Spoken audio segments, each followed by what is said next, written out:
Hi, everybody. Welcome back to the Advocate Revival podcast, where we're bringing you all things Iris.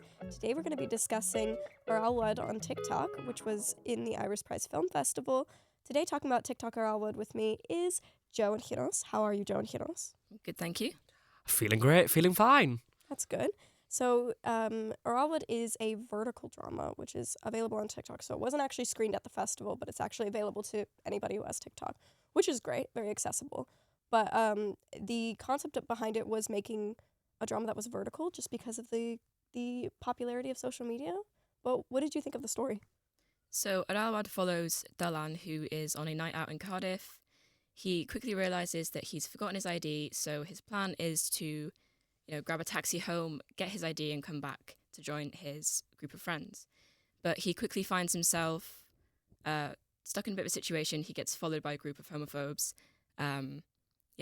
But I thought it was a really gripping story, and especially because of the format and it being on TikTok.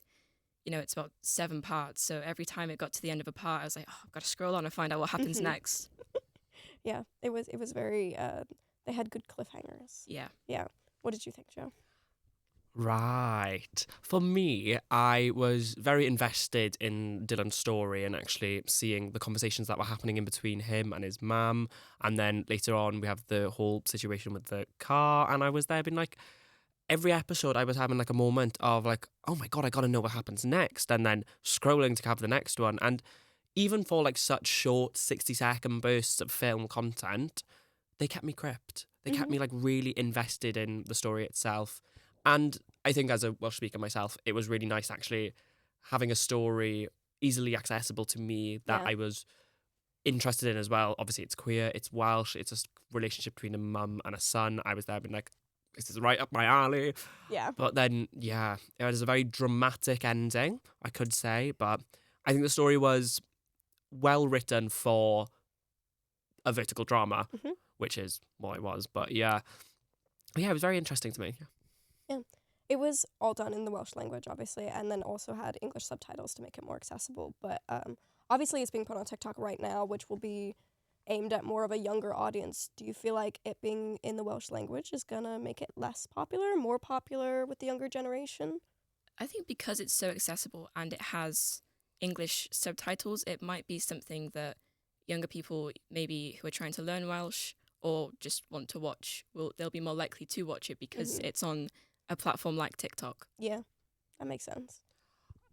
As well as this, it was commissioned obviously by S4C and then Hanch, which I know you know, and then obviously you know as well. Hanch is like the social media outlet for younger people who are learning Welsh or understand Welsh, and I find that providing content, what they provided, is interesting to me because it's always where I get all my like fun little clips. You get all those interesting little things, and then they've come up with this drama, which is for me new and exciting. So I was there, been like able to actually go on and see it. I was there, been like, yeah. But back to your question of like if I think it would be popular amongst people our ages, I really didn't think it would be because, as you said, it has.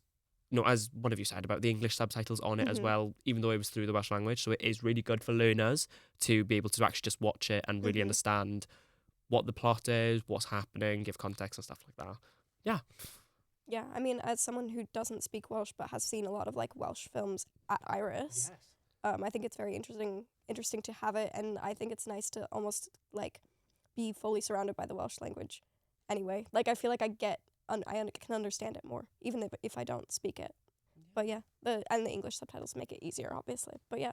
So what do you think about the concept of vertical dramas? Do you think it will go far? Do you think it's something you're take the lead on this interested one? in? So I was luckily able to sit down and be a part of the talk that happened at Iris, and they discussed the concept of vertical. I can't say words. Vertical dramas. So the concept of them, and basically it's just flipping the landscape. So the 16:9 into a 9:6, and they found out that they were created in China and then created really popular in Japan. There was always a confusion of which one was which, and it was making me giggle.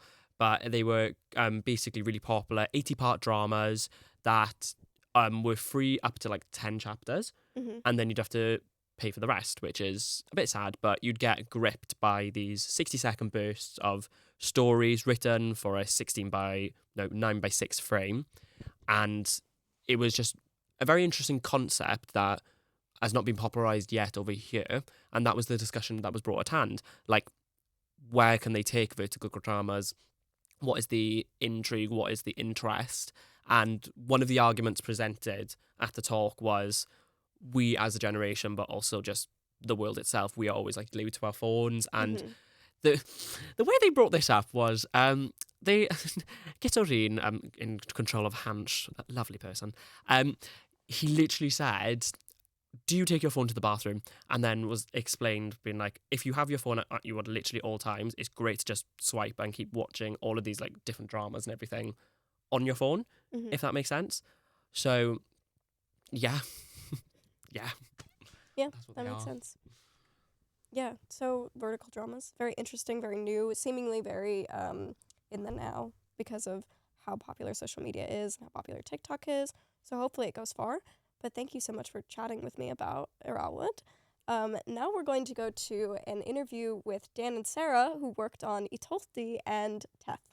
Interview Dan Thomas, fi gweithio i Beastly Media a fi yw cyfarwyddwr y ffilm Y Tolldy. Fi yw Sarah Brees, fi yw cynhyrchydd yn Beastly Media, fi wedi cynhyrchu Tolldy a hefyd Teth, a just ffilmiau fer a stuff comedy. Fi gwir mae fe'n bwysig gael ffilmiau mewn bob iaith yn y byd. Obviously, ni yn Gymraeg, ni'n byw yn Cymru, so mae fe'n mwy bwysig i ni. Ond mae fe'n mor bwysig gael clywed storis ais eich hunain, ac yn eich hunain, yn iaith eich hunain. Obviously, ni yn Irish nawr, so mae fe hyd yn oed mwy bwysig i weld storis sy'n obviously mwy personol iddyn nhw a hefyd yn iaith Gymraeg. Mae hwnna'n neud yn fwy special a bwysig iddyn nhw.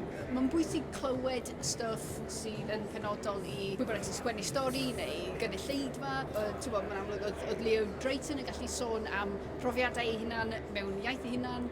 Efo Tolldy hefyd, mae gen ni Alpa.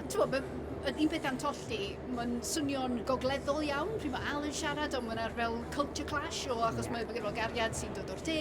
Pobl sy'n ddim yn di-Gymraeg ddim yn gwybod faint mae hwnna'n effeithio beth sy'n digwydd yn y stori, ond i bobl sydd yn Gymraeg, da chi'n gallu cael fel lefel arall o deall beth yw'r perthynas rhwng Al y cymeriad, Al yn chwarae a'i gariad. Mae hwnna'n diddorol iawn, ond hefyd i ni, achos dyn ni fel cwmni yn canolbwyntio ar straeon Cymraeg, ond hefyd ar gomedi. Mae'n cyfle arall i roi jokes arall mewn. Mae yna lot o jokes chi'n mond yn gallu gwneud yn Gymraeg a defnyddio'r iaith, ond hefyd yn ei chwarae fo'r iaith. Fel mae yna darn yn y Tolldy lle dyn ni'n mysio sbwylio beth sy'n digwydd, ond lle da chi'n meddwl falle bod un o'r cymeriadau ddim yn siarad Cymraeg, ond mae'n trwy allan bod nhw yn, a mae hwnna'n gyfle arall i weld sut mae hwnna'n effeithio bywyd y pobl, a mae'n lot o hwyl. Great to hear from them what it was like working on the two of the Welsh films that were at Iris. But thank you so much for watching this episode of the Adfywiad Revival podcast, which is brought to you by the Performance and Media students in association with the Iris Prize Film Festival here at the University of South Wales.